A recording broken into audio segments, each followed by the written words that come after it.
ശ്രീ അൻവർ സാദത്ത്, ബഹുമാനപ്പെട്ട തദ്ദേശ സ്വയംഭരണ എക്സൈസ് പാർലമെന്ററി കാര്യം. സാർ, ഒരു പ്രധാനപ്പെട്ട ഒരു സബ്മിഷനാണ് ഈ സഭയുടെ മുമ്പിൽ ഞാൻ കൊണ്ടുവരുന്നത്. സാർ, സംസ്ഥാനത്ത് തെരുവ് നായ്ക്കളുടെ എണ്ണം ക്രമാതീതമായി വർദ്ധിച്ച് ജനങ്ങളുടെ സ്വൈര ജീവിതത്തിനും ജീവനും ഭീഷണിയാകും വിധം അത് മാറിയിട്ടുണ്ട്. സാർ, കേരളത്തിൽ ഓരോ മാസവും 30,000-ഓളം ആളുകൾ തെരുവ് നായയുടെ അക്രമം നേരിട്ട് വന്നുകൊണ്ടിരിക്കുന്നത് സാർ എന്നാണ് കണക്കുകൾ സൂചിപ്പിക്കുന്നത്. സാർ 24/12/2024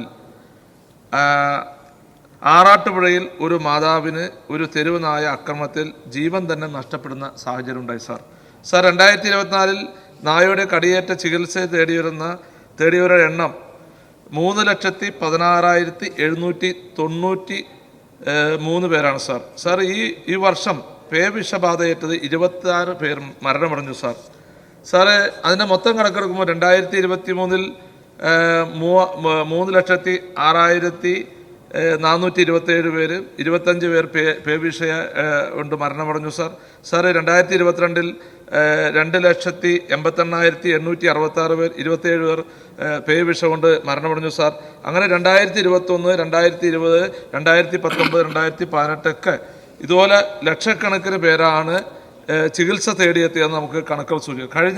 കഴിഞ്ഞ 8 വർഷത്തിനിടയിൽ 17,39,651 പേർ നായയുടെ കടിയേറ്റത് ഗൗരവമായി കാണുന്നത്.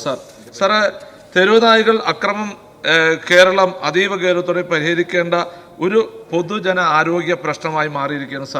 സാർ നായയുടെ അക്രമത്തിലുള്ള വാഹനാപകടങ്ങളും മരണങ്ങളും ദിനം പ്രതി വർദ്ധിച്ചുകൊണ്ടിരിക്കുകയാണ്. സാർ അതുപോലെ തന്നെ 2,89,986 ആണ് 2019 സെൻസസ് പ്രകാരം കേരളത്തിലെ തെരുവ് നായകളുടെ എണ്ണം. ഇത് ഔദ്യോഗികമായ കണക്ക്, ഇതിൻ്റെ എത്രയോ മടങ്ങായിരിക്കും സാർ ശരിക്കും കണക്ക്. 2025 ഇതിൻ്റെ എത്ര മടങ്ങായിട്ടുണ്ട് തെരുവ് നായ്ക്കളുടെ എണ്ണം എന്ന് പരിശോധിച്ച് അതിനനുസരിച്ചുള്ള നടപടി സ്വീകരിക്കേണ്ടത്. സാർ തെരുവ് നായ്ക്കളുടെ പാർപ്പിക്കാൻ തദ്ദേശ സ്ഥാപനങ്ങളുടെ നേതൃത്വത്തിൽ ഷെൽട്ടറുകൾ സ്ഥാപിക്കുമെന്ന പ്രഖ്യാപനം എങ്ങും എത്തിയിട്ടില്ല. സാർ 3 ലക്ഷത്തിലധികം വരുന്ന തെരുവ് നായ്ക്കളിൽ പേവിഷബാധ തടയാനുള്ള കുത്തിവെപ്പ് നൽകിയത് വെറും 10% മാത്രമാണ്. സാർ നായ്ക്കളെ പിടികൂടി വന്ധീകരിച്ച് പ്രതിരോധ കുത്തിവെപ്പ് ശേഷം തിരികെ വിടാം. ഇതിന് അനിമൽ ബർത്ത് കൺട്രോൾ നിയമം നിലവിലുണ്ട്. സാർ നായ്ക്കളെ പിടികൂടാൻ ആളുകളെ കിട്ടാത്തത് ABCC പദ്ധതി മുന്നോട്ട് പോകുന്നില്ല.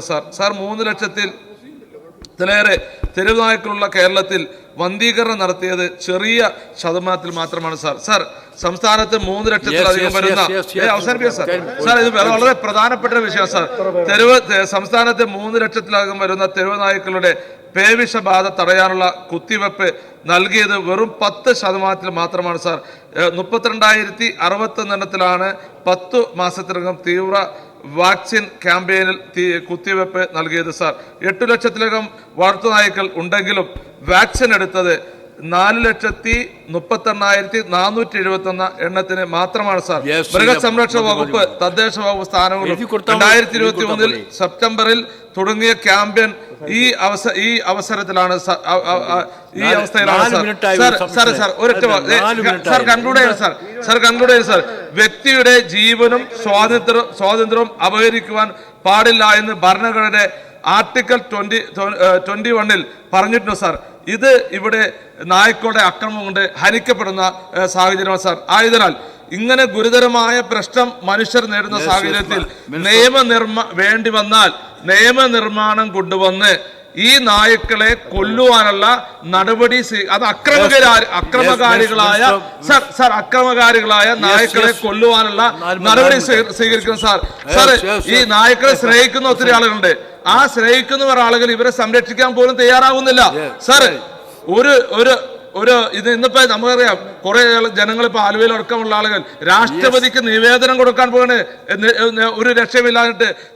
സർക്കാർ ഈ പ്രശ്നത്തിൽ ഇടപെടുകയോ ഫലപ്രദമായ നടപടി സ്വീകരിക്കുകയോ ചെയ്യാതെ നിഷ്ക്രിയമായിരുന്ന സർക്കാർ കേരളീയ പൊതുസമൂഹത്തിന്റെ സ്വൈര ജീവിതം സാരമായി ബാധിക്കുന്ന ഈ വിഷയത്തിൽ ഗൗരവമായി ഇടപെട്ടുകൊണ്ട് ഇതിനൊരു പരിഹാരം കണ്ടെത്താൻ ഈ സബ്മിഷനുടെ ബഹുമാനപ്പെട്ട ഗവൺമെന്റിനോടും മന്ത്രിയോടും അഭ്യർത്ഥിക്കുന്നു. 5 മിനിറ്റൊക്കെ എടുത്ത് സബ്മിഷൻ 5 മിനിറ്റ് എടുക്കുക സബ്മിഷൻ. എന്താ കാര്യം?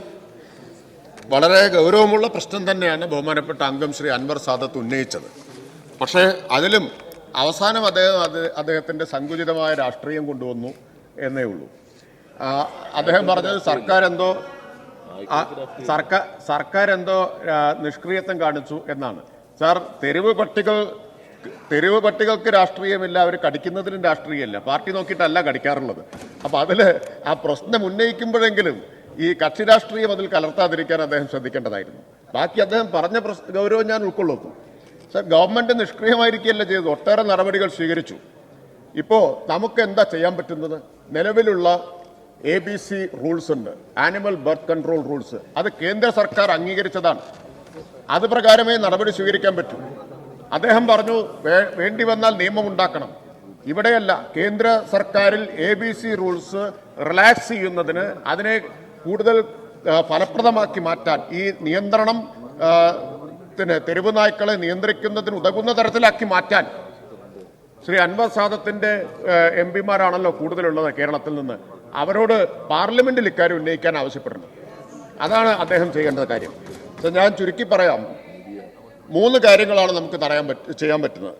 ഒന്ന്, തെരുവ് നായ്ക്കളുടെ വംശവർദ്ധനവ് നിയന്ത്രിക്കുക. പിന്നെ പേവിഷബാധ തടയുക. തെരുവോരങ്ങളിൽ മാലിന്യ നിക്ഷേപം നിരുത്സാഹപ്പെടുത്തുക. ഈ 3 കാര്യങ്ങളാണ് ചെയ്യാൻ പറ്റുന്നത്.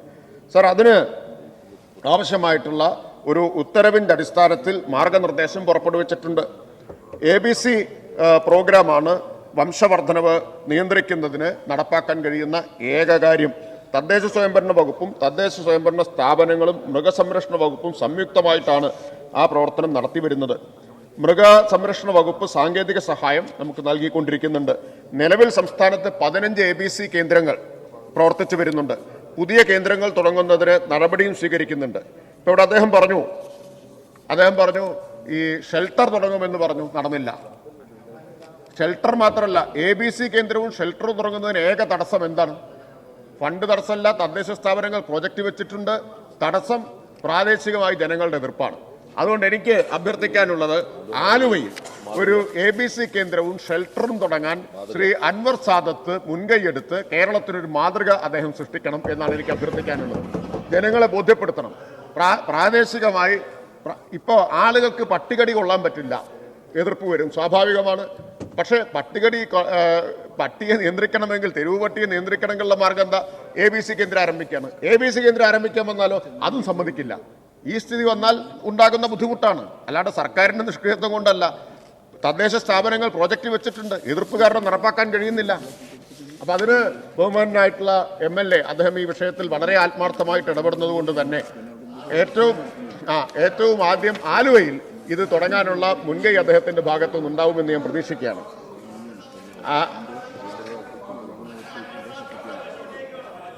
ABC പ്രോഗ്രാം നടപ്പാക്കുന്നതിന് എല്ലാ തദ്ദേശ സ്ഥാപനങ്ങൾക്കും നിർദ്ദേശം കൊടുത്തിട്ടുണ്ട്. ഇതിലേറ്റവും വലിയ തടസ്സം, വെല്ലുവിളി മറ്റൊന്നാണ്.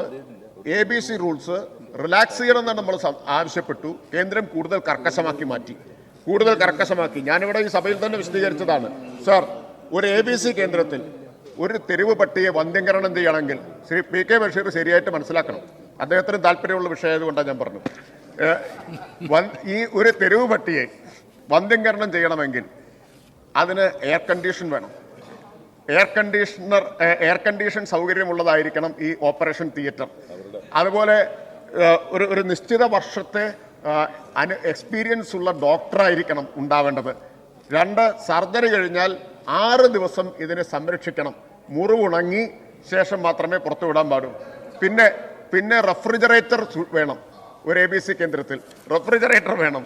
ഇത്രയും വ്യവസ്ഥകളെല്ലാം ഉള്ളതാണ്. അപ്പോൾ ഫലത്തിൽ ഇത് സാധ്യമാക്കാത്ത തരത്തിലാണ് ABC റൂൾസ് ഉള്ളത്. ആ അല്ലല്ല അങ്ങനെയൊക്കെ മിനിസ്റ്റർ പറയട്ടെ. സാർ, ആ ABC റൂൾസിൽ റിലാക്സേഷൻ വരുത്തണം എന്നാണ് നമ്മൾ ആവശ്യപ്പെട്ടത്. നിർഭാഗ്യവശാൽ നമ്മുടെ MP-മാരത് ആവശ്യപ്പെട്ടതായിട്ട് എൻ്റെ ശ്രദ്ധയിൽ വന്നിട്ടില്ല. അങ്ങ് ഇടപെടുമെന്ന് ഞാൻ പ്രതീക്ഷിക്കുന്നു. അപ്പോൾ ഇത്രയും കാര്യങ്ങൾ ഇത്രയും ലക്ഷക്കണക്കിന് രൂപ ചിലവാക്കണം ഒരു ABC കേന്ദ്രം ആരംഭിക്കാൻ. അതിന് പ്രോജക്റ്റ് വെച്ചിട്ടുണ്ട്, പ്രയാസമില്ല. തദ്ദേശ സ്ഥാപനങ്ങൾ വെച്ചിട്ടുണ്ട്. പക്ഷെ അതെല്ലാം കഴിയുമ്പോഴാണ് നാട്ടുകാരുടെ എതിർപ്പും കൂടി വരുന്നത്. ഇതെല്ലാം ഉണ്ടാവുന്നതുകൊണ്ടുള്ള പ്രശ്നമാണ്. ഞാൻ ബാക്കി കാര്യങ്ങളിലേക്ക് പോകുന്നില്ല. വിശദമായിട്ടുള്ള മറുപടി ഉണ്ട്, അത് ഇവിടെ മേശപ്പുറത്ത് വെക്കാം. ഇനിയും ഒട്ടേറെ കാര്യങ്ങളുണ്ട്, അത് മേശപ്പുറത്ത് വെക്കാം.